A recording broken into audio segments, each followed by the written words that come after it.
It's time for you to get over your fear of the phone. Hey guys, it's Dave here with Elite Real Estate Coaching and Training.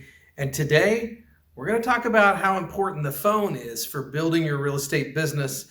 And I'm going to tell you a story that is kind of sad, but also really important that you understand. Stick around. So here's the deal. Your telephone is the most important tool you have today as a real estate agent. It's the single most important tool you have for establishing and reestablishing and continue to develop relationships.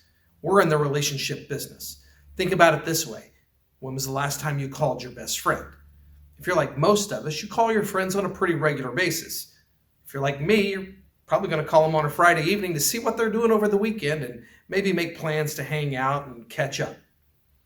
But for real estate agents, they struggle with this concept. They struggle with the idea of using the telephone to call people. The story I want to share with you is one about an agent who came to us a little over a year ago and unfortunately left.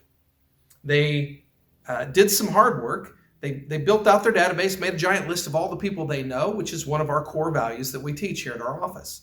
And they even put them into our CRM. They had over 100 people in there.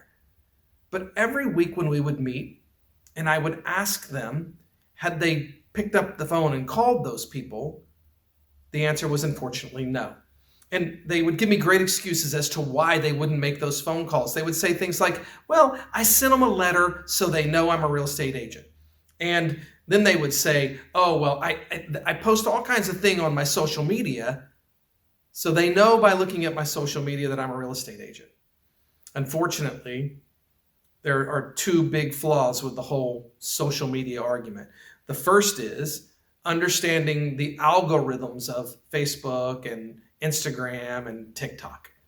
Yeah, don't get me wrong. Those are incredibly important for a real estate agent. But I'll challenge you to do this. If you think social media is going to tell the whole world all that you need them to know, look at how many friends you have on your social media platform or followers, whatever you're going to use. But let's just use Facebook, for example. I have well over 2,000 friends on Facebook. However, if you look at a post that I make, even a really great post, and you look at the engagements, I'm talking about the likes and hearts and smiley faces piece, I'm lucky to get 40 or 50 engagements out of 2,000 people. And I'm really lucky if I get 50 or 60 comments that I can engage back with out of 2,000. So go do this. Look at the last 3 or 4 real estate related posts that you made as an agent and ask yourself what kind of engagement you got. Now that doesn't mean that you didn't make a good post. It just means that the algorithms that Facebook is running did not put that post in front of your entire audience that you wanted. Now, there are some strategies that I could teach about how to be more efficient with your Facebook posting and how to train the algorithms. But as a new licensee or a licensee who isn't really crushing it and meeting their goals, do I want you tweaking Facebook algorithms or do I want you establishing yourself as a real estate agent with those in your SOI? Well, the answer is clear. I want you establishing yourself as a real estate agent with those in your SOI. So this agent, let's back up and talk about this agent again. This agent put the people in the database. There were over 100 people, and every week it was the excuse. Whatever the excuse was, they weren't going to make those phone calls. And by now you know that the agent left. We were studying the agent's database and asking ourselves some tough questions. What do we do with these 100 people that we don't have a relationship with? And one of my agents said, hey, let's have an experiment. Let me call them. So I agreed. So our agent calls 100 strangers out of somebody else's phone, and in those 100 phone calls picked up 2 clients. By simply saying, hi, my name's Dave, I'm a real estate agent, and I got your number out of an agent that is no longer in the business database, and I was just curious if you might be in the need of real estate agent in the coming year. And the answer for 2 of those 100 phone calls was yes. And the sad part about that is those are clients that this agent who failed would have easily received had they simply picked up the phone and made those phone calls.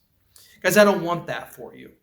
I don't want you to constantly be trying to either spend your way into making money or door knock forever into making money, when the easiest money in our industry always has been and always will be reaching out to the people who know you and like you and trust you and establishing yourself as the preferred real estate person in their world.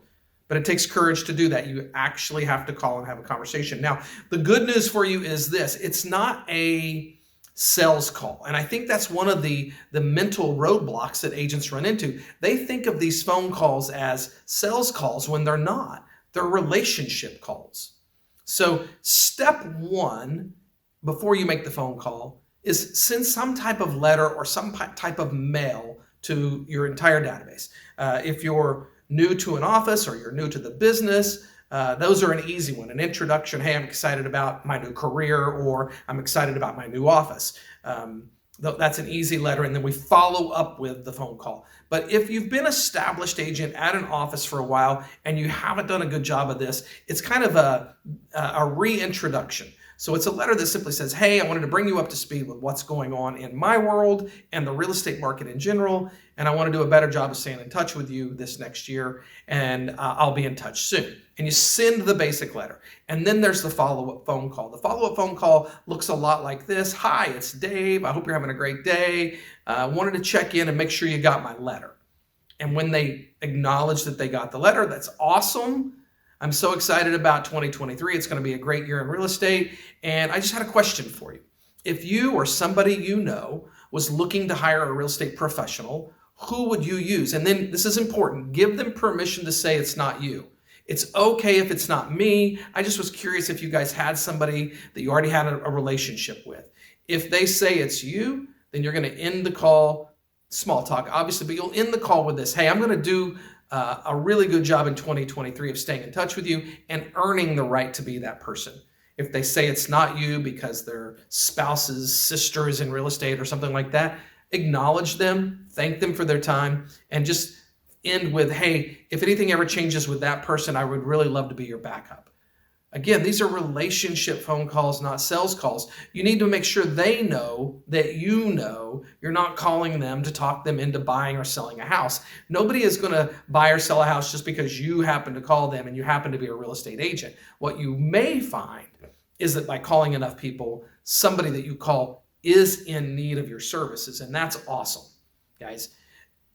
These things are so important to you as you grow and build your business, and establishing confidence on the telephone and then coming up with a strategy and a plan to stay in touch with those people via telephone is so important for your continued success.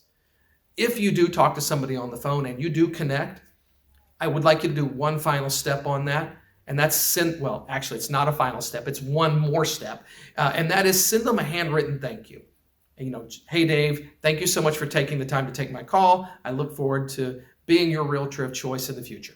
And then send them the thank you. Now, we have about 5 more steps that we teach on that here at Elite Real Estate Coaching and Training for our agents to really take it to a next level. But just doing those first 3 steps with people can be career changing. Send the letter, follow up with a phone call, and then follow the phone call with a handwritten thank you note. These are powerful tools. They don't cost you a lot of money, and they are so much better than all the crap that you're being taught out there today, guys. If you want to know the rest of those tools, or you need some help role-playing or with a script for your particular sphere of influence, drop me a message in the comments below or reach out to me. My contact information is all over the internet. I'm easy to find. And if you like the videos, if you like my content, do me a favor. Click that subscribe button down there on YouTube, and the little bell notifies you when I drop a new video. It doesn't cost you anything, and it's helpful to me. So if you would do the like and subscribe, I would sure appreciate it. If there's anything else I can do for you, please do not hesitate to reach out. I'll be in touch soon. Make it a great day.